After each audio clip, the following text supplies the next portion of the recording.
Hello everyone, myself Dr. Sapna Nagpal, and in this video we will study the paper Introduction to Internet and Web Technologies. This is lecture 2 of unit 2.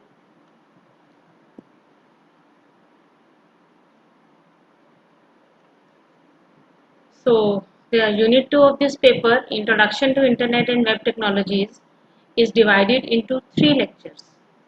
Lecture 1, Internet Addressing, ISP, Internet in India, Shell account, TCP/IP account, home page, website. In lecture 2, the topics are Internet security problems and solution, Intranet and its applications. In lecture 3, the topics are search engines, categories of search engines, searching criteria, surfing the net, HTTP and URL. So these are the topics of 3 lectures of unit 2, and here are some suggested readings for this paper, Introduction to Internet and Web Technologies.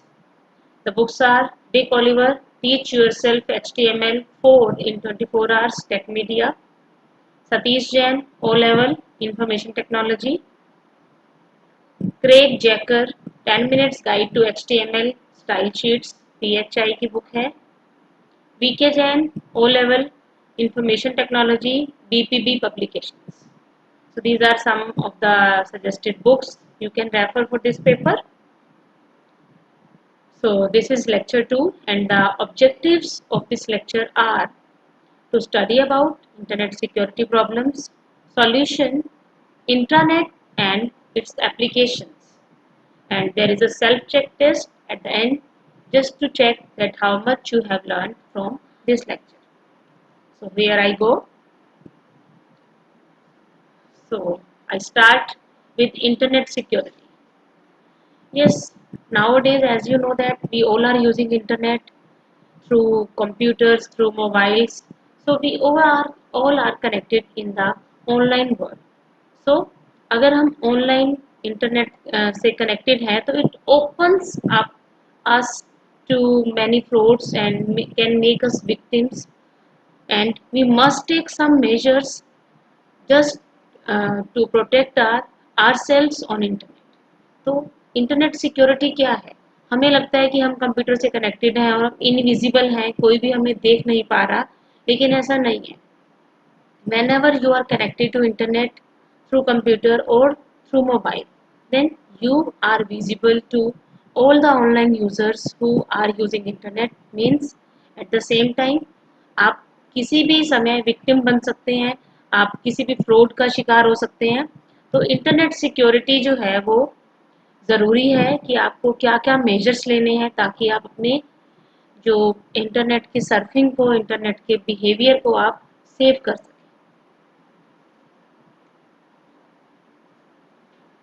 अब internet security क्या है?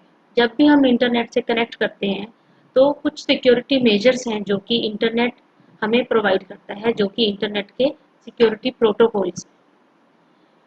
First of all हम ये देखेंगे क्या protocols हैं. तो internet security refers to securing communication over the internet. जो भी हमारा कम्युनिकेशन है वो उसको सिक्योर करता है. बेसिकली इसमें 2 प्रोटोकॉल्स हैं. The first is internet security protocol, we call it IPsec. It consists of a set of protocols designed by Internet Engineering Task Force, IETF. IETF जो कि एक ऑर्गेनाइजेशन है जो कि इंटरनेट के लिए स्टैंडर्ड्स बनाती है, प्रोटोकॉल्स बनाती है.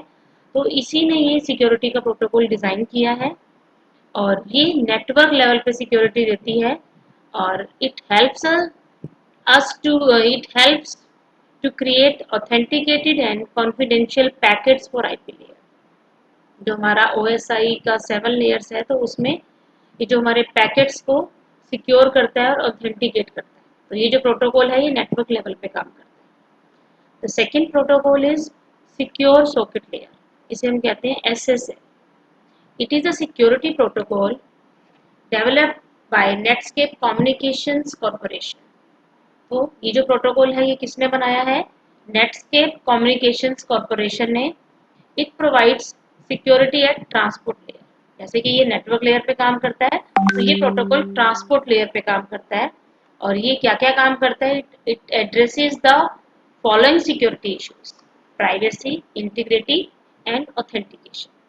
तो ये भी हमारा जो दूसरा प्रोटोकॉल है, ये भी हमें हमारे जो नेटवर्क पे ट्रांसपोर्ट लेयर पे काम करता है, और हमारा जो भी इंटरनेट पे जो भी कम्युनिकेशन है, तो उसमें प्राइवेसी, इंटीग्रिटी और ऑथेंटिकेशन का ख्याल रखता है, right?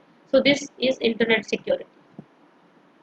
Now what are the threats of internet security? हम बात कर रहे हैं कि हमें इंटरनेट सिक्योरिटी का हम कुछ मेजर्स लेते हैं, तो हमें क्या क्या थ्रेट्स हैं।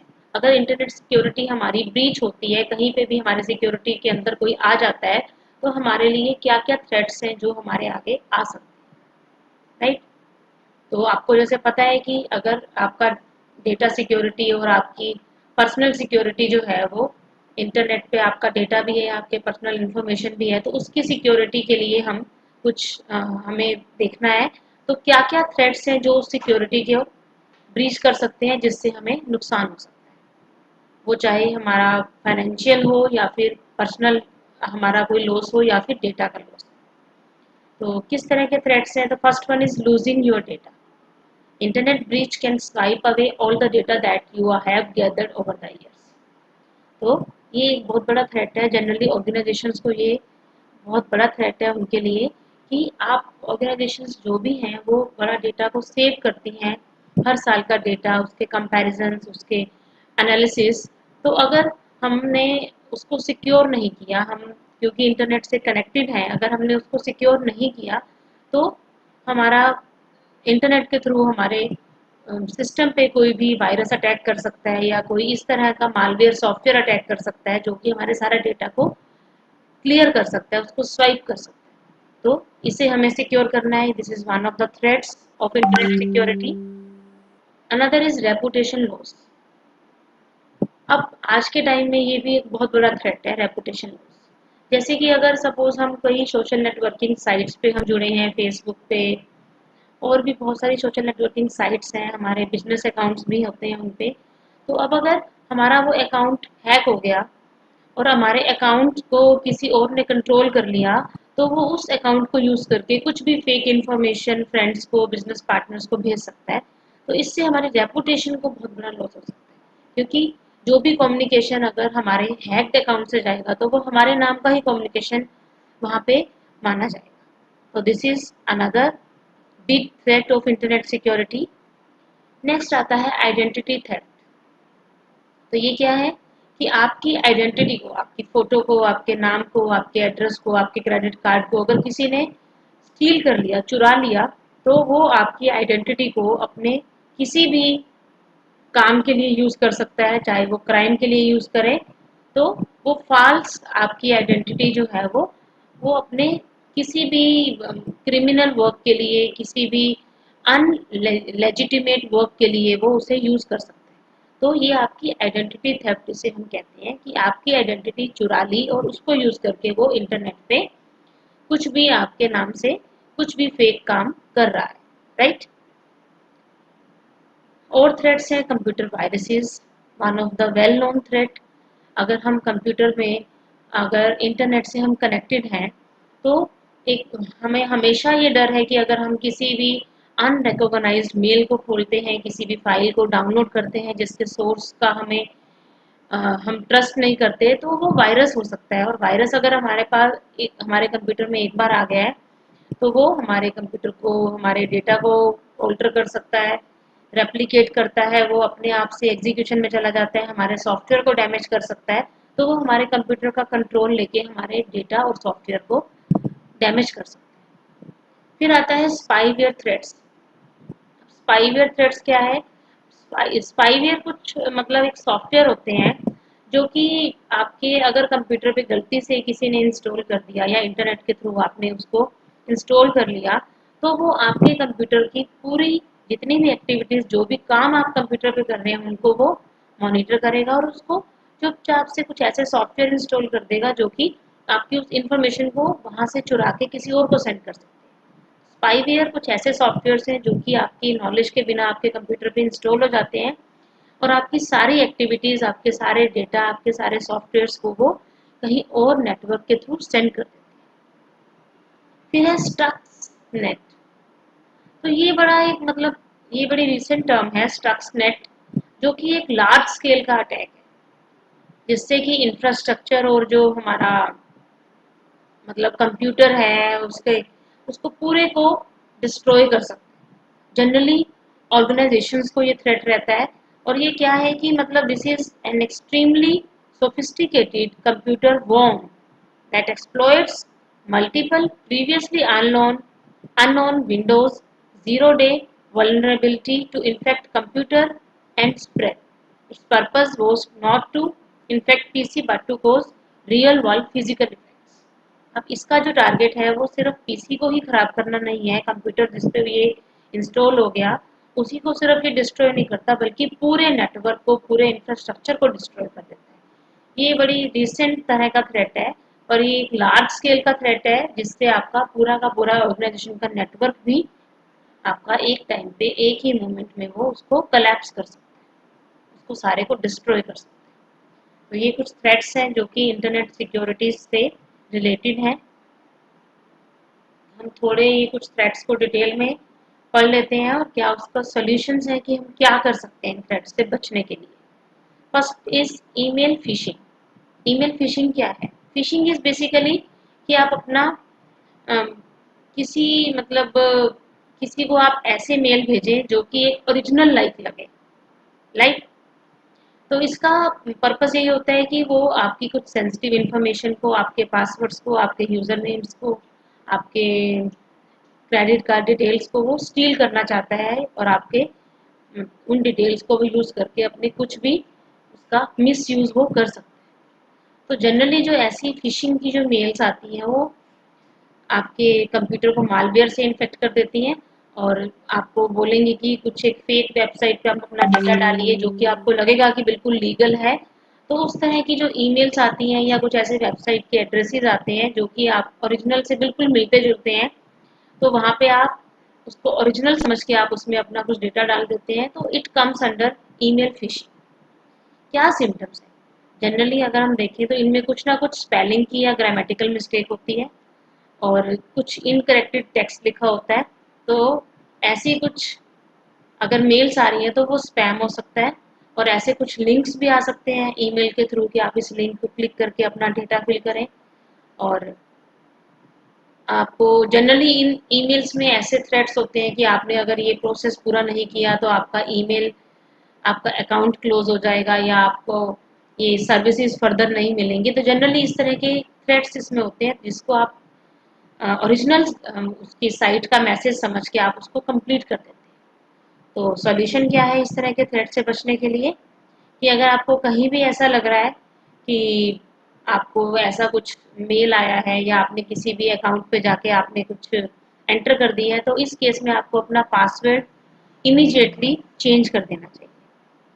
अगर आपको थोड़ा भी डाउट है कि आपका अकाउंट हैक हो गया है, और आप इमीडिएटली आपको अपना बैंक अकाउंट भी चेक करना है कि कहीं उसमें से कुछ आपका मनी कुछ विड्रॉ तो नहीं हुआ है, या ऐसा कुछ फाइनेंशियल लॉस तो आपको नहीं हुआ है। और अगर आप ऐसी कुछ भी ईमेल ऐसी आप आइडेंटिफाई करते हैं कि जो ईमेल फिशिंग के थ्रू आपके पास आई है, तो उस अकाउंट पे, सपोज वो याहू के अकाउंट से आई है, तो आप उसके एडमिनिस्ट्रेटर को ज़रूर इन्फॉर्म करें कि ये ईमेल अकाउंट जो है ये एक इलीगल अकाउंट है, और इसके आप फ्रॉड के आपको इसने आपको फ्रॉड के लिए विक्टिम बनाया है। तो आप एडमिनिस्ट्रेटर को इमीडिएटली रिपोर्ट कर सकते हैं। सेकेंड है social networking. As you know that we all are very much using social networking sites, we are sharing our photos, our personal details। तो ये सोशल नेटवर्किंग आज के टाइम पे एक बहुत बड़ा टारगेट है साइबर क्रिमिनल्स। सोशल नेटवर्किंग से आपका डेटा वो स्टील करते हैं, और उसको यूज़ करके आपको फाइनेंशियल और नॉन फाइनेंशियल आपको लॉसेस हो सकते हैं।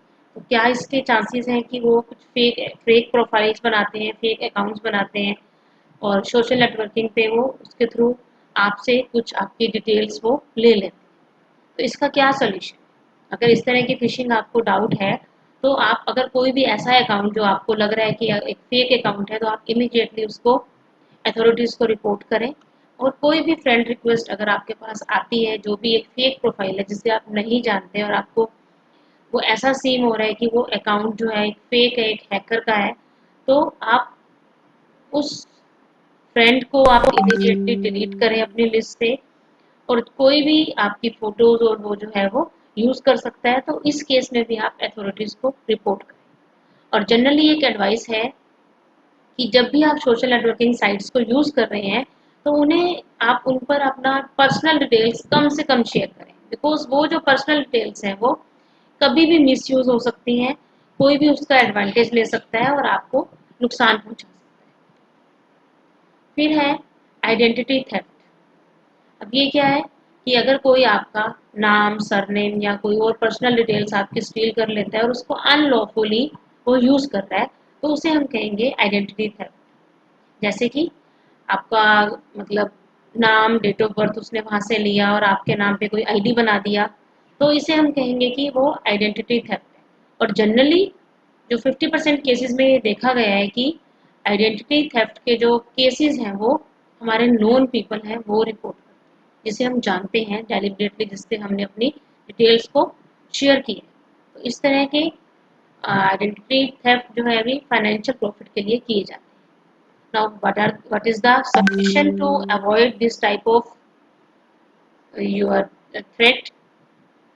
Shred all unused documents before. आपने सपोज अपना पैन कार्ड आपने फोटोकॉपी करवाया और आपने उसको ऐसे ही फेंक दिया, आपने अपना आधार ऐसे ही आपने उसको फेंक दिया डस्टबिन में या कहीं भी, तो इस तरह से आपकी आइडेंटिटी डिस्क्लोज होती है। तो whenever you are destroying your documents, तो make sure that you shred them, उसको आप अच्छे से टीयर करके फेंकें। और do not give any personal और सेंसिटिव इंफॉर्मेशन ओवर फोन। अगर फ़ोन पे आपको कोई भी कहता है कि आप अपना अकाउंट नंबर या अपना आधार नंबर शेयर करें, तो कभी भी, चाहे वो किसी भी बैंक से कॉल आ रही है, आप कभी भी शेयर नहीं करें, बिकॉज ये जो कॉल्स हैं ये जनरली फेक्स होती हैं। अगर आपको कोई भी ऐसी कॉल आती है तो आप बैंक में जाके वो डिटेल्स दें बजाय कि फ़ोन पे देने के। And do not make your password like date of birth, birthday. तो जो इजीली जो गेस हो सकते हैं ऐसे पासवर्ड्स आप कभी भी ना बनाएं कि कोई भी इसको इजीली गेस कर सकता है और आपके अकाउंट में लॉगिन कर सकता है। तो ये कुछ मेजर्स हैं आइडेंटिटी थेफ्ट से सिक्योर होने के। फिर है cyber crime. Yes, cyber crime मतलब इंटरनेट पे जो क्राइम हो रहा है उसे हम साइबर क्राइम कहते हैं। अब ये क्राइम क्या है, ये फाइनेंशियल भी हो सकता है और नॉन फाइनेंशियल भी हो सकता है। अब फाइनेंशियल साइबर क्राइम्स क्या है कि किसी ने अपना फाइनेंशियल बेनिफिट के लिए आपकी बैंक की डिटेल्स, ई बैंक की पोर्टल पे आपके डिटेल्स को उसने स्टील कर लिया है, किसी तरह से उसने आपका अकाउंट नेम और पासवर्ड को स्टील कर लिया है और वो आपके अकाउंट पे ट्रांजेक्शन्स कर रहा है, कुछ पेमेंट्स कर रहा है, कुछ परचेजिंग कर रहा है, आपके क्रेडिट कार्ड की क्लोनिंग हो गई है। तो इस तरह के जो क्राइम्स हैं ये आते हैं फाइनेंशियल साइबर क्राइम्स। और अनदर इज साइबर टेररिज्म। अब साइबर टेररिज्म क्या है? This is an act of terrorism committed through the use of computers. If you produce a virus or any type of malware that damages computers or networks around the world for financial or non-financial profit. क्या है कि ऐसे कुछ virus हैं, जो ऐसे कुछ या मालवेयर प्रोग्राम्स हैं जो कि आपके कंप्यूटर पे इंस्टॉल हो जाते हैं और आपके कंप्यूटर को, आपके नेटवर्क को डिस्ट्रॉय कर देते हैं। तो इसमें भी इंटेंशन कुछ फाइनेंशियल भी हो सकती है या नॉन फाइनेंशियल भी हो सकती है कि आपके इंफ्रास्ट्रक्चर को डिलीट करना है, डिस्ट्रॉय करना है, या आपकी पर्सनल डिटेल्स को यूज करके कुछ अनलॉफुल एक्टिविटी वो करना है। तो ये सब साइबर टेररिज्म की कैटेगरी में है।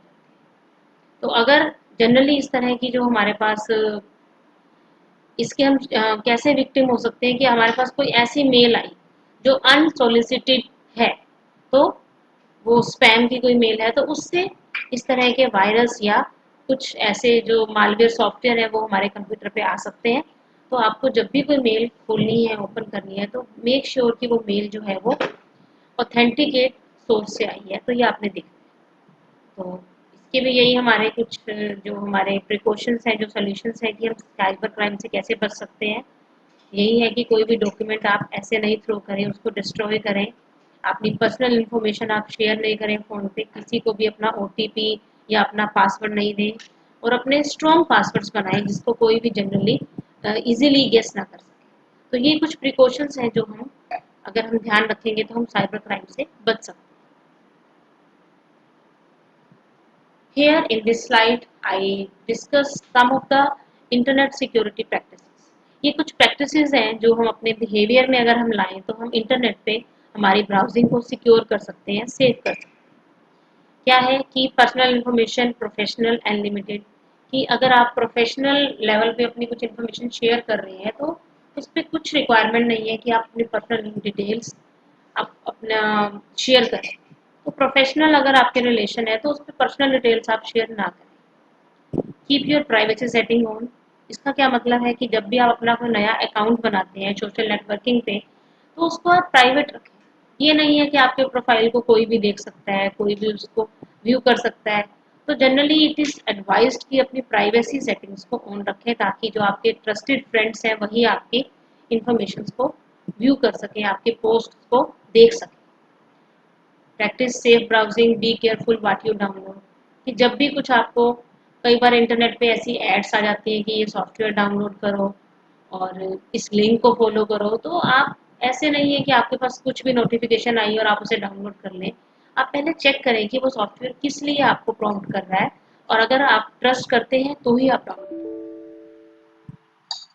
फिर है make sure your internet connection is secure, use VPN connection.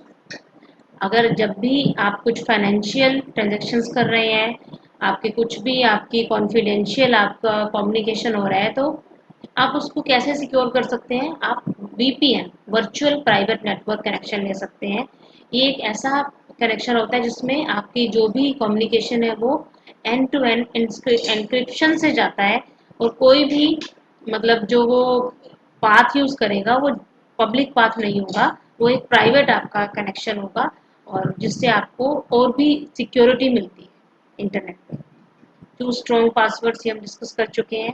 Make online purchases from secure sites. अगर आप ऑनलाइन परचेजिंग कर रहे हैं तो मेक श्योर कि जो ऑथेंटिकेटेड साइट्स हैं आप उन्हीं से परचेजिंग करेंगे, नहीं कि आपके पास कोई भी नोटिफिकेशन आई और आप पेमेंट पे आप उसमें क्रेडिट कार्ड की डिटेल्स आप देने लगे।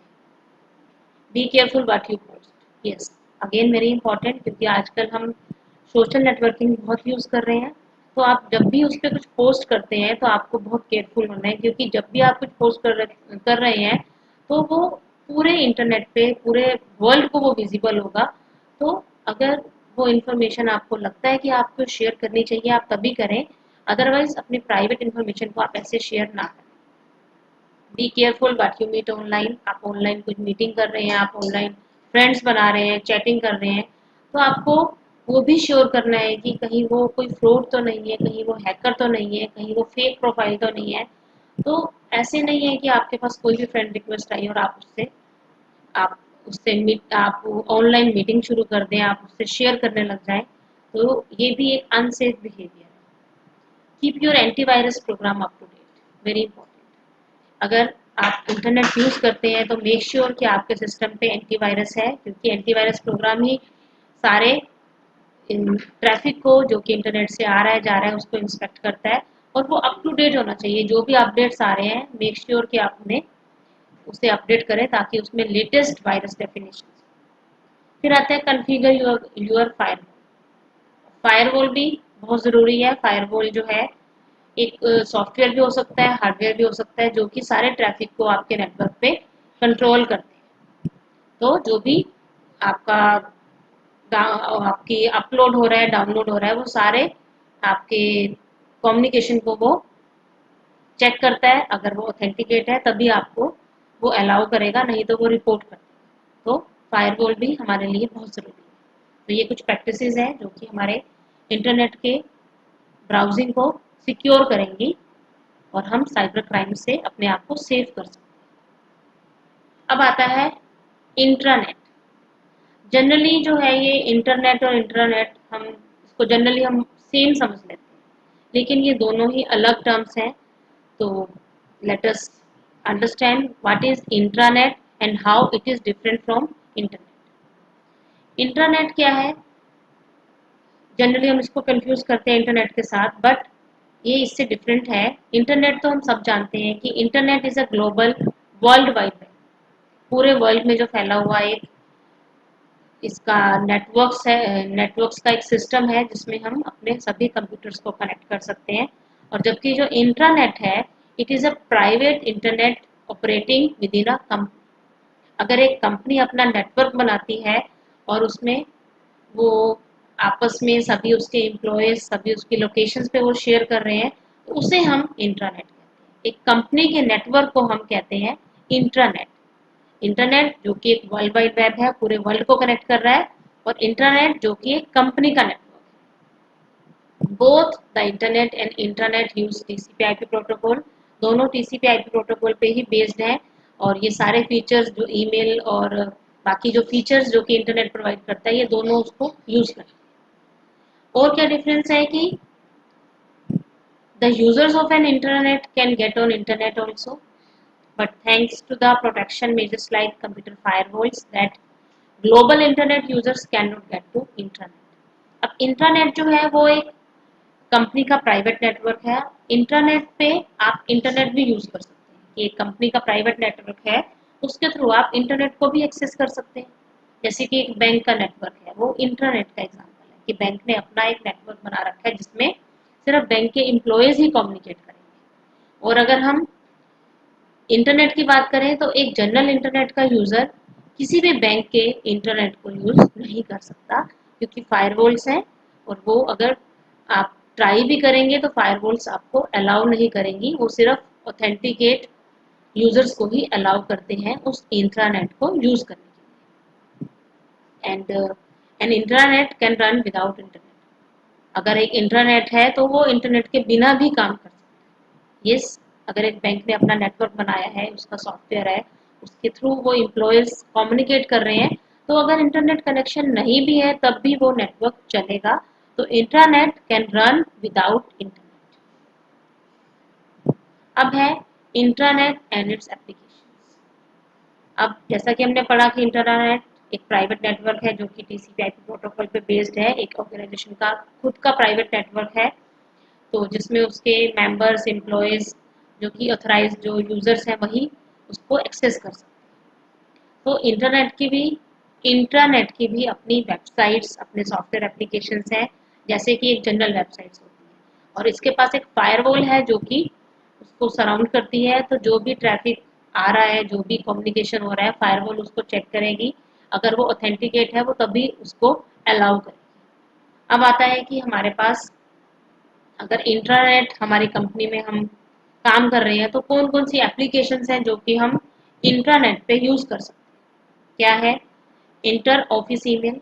आप इंटरनेट के थ्रू ऑफिस के एम्प्लॉयज के से ईमेल के थ्रू कम्युनिकेट कर सकते हैं। वो उनका एक पर्सनल सर्वर होगा, ईमेल सर्वर, जिसके थ्रू आप ईमेल कर सकते हैं। जैसा कि आपने देखा होगा कि हमारे कंपनी के अकाउंट्स पे भी ईमेल अकाउंट होते हैं।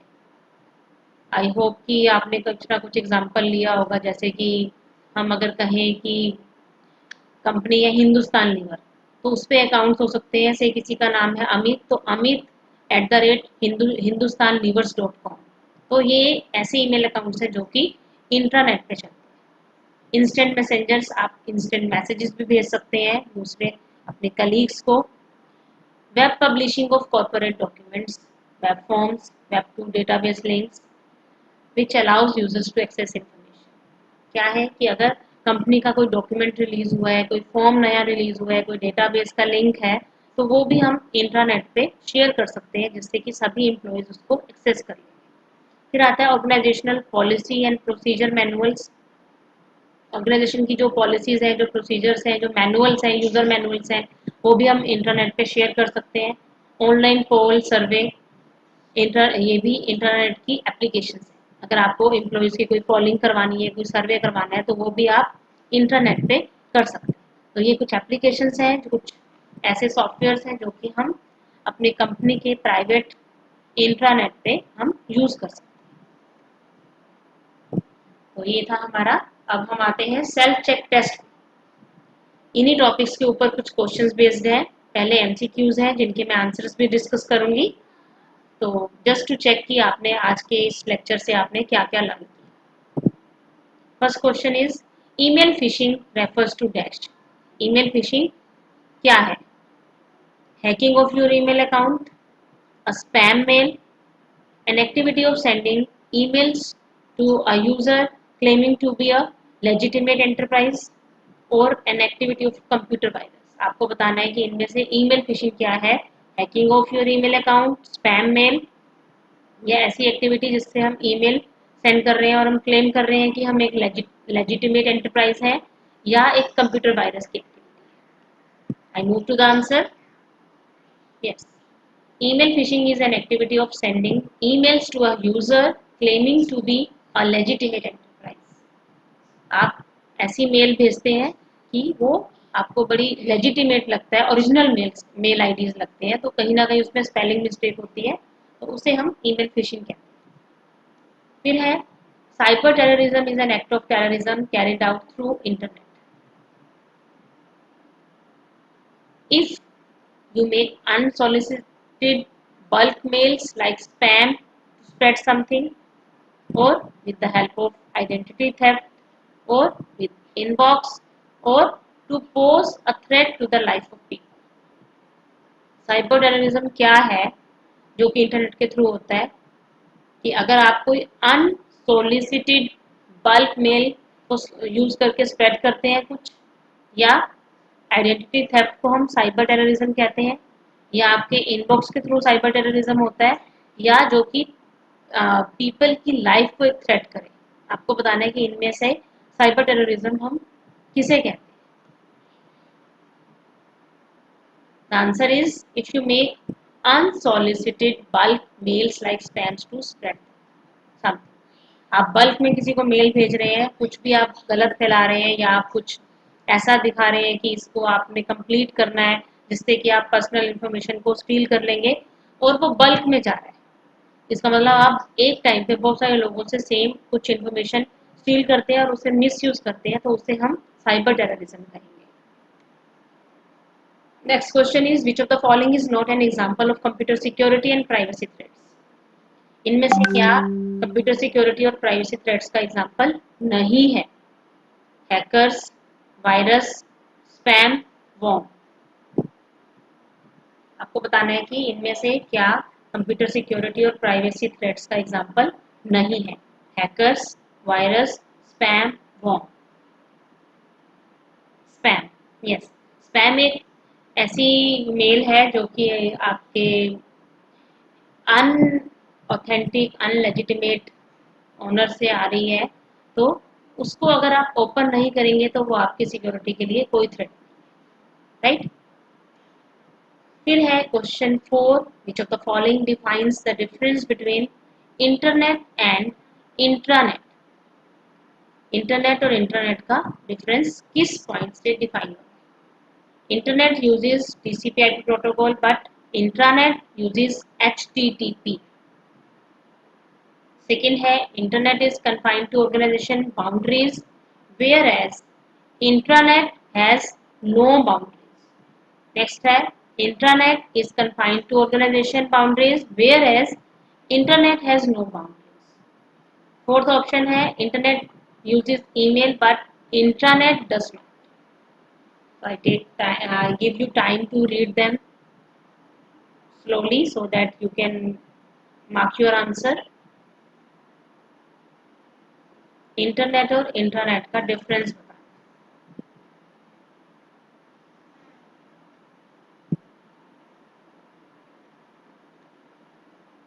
यस, आंसर है intranet is confined to organization boundaries whereas internet has no boundaries. हमने पढ़ा था कि इंट्रानेट ऑर्गेनाइजेशन के बाउंड्रीज में ही काम करता है, उसी का प्राइवेट नेटवर्क है, और इंटरनेट की कोई बाउंड्रीज नहीं है, वो पूरे वर्ल्ड में। Next question is dash observes the user activity on internet and transmits that information in the background to someone। Dash observes the user activity on internet and transmits that information in the background to someone। Option है virus, malware, spyware, adware. So I move to the answer. Spyware. Yes, spyware एक software है जो कि silently आपकी activities को observe करता है और वो उसको नेटवर्क के थ्रू किसी को सेंड करता है. Next question is what is internet protocol security. Internet protocol security क्या है? Methods to secure internet protocol communication, ways to disconnect your router in an emergency, methods to secure a disconnected computer, methods to secure your documents from physical breaches. आपको बताना है कि internet protocol security क्या है. These are methods to secure internet protocol communication or ways to disconnect your router in an emergency, methods to secure a disconnected computer, methods to secure your documents from physical breaches. So I move to the answer. Internet protocol security are the methods to secure internet protocol communication. हमने पढ़ा ना कि ये protocol है जो कि communication को, internet protocol का हमारा पार्ट है जो कि कम्युनिकेशन जो इंटरनेट पे हो रहा है उसको सिक्योर करता है. नेक्स्ट क्वेश्चन है firewall is used to control traffic on your network, remove virus from your system, deal with internal threats, all of this. आपको बताना है कि फायरवॉल क्या है.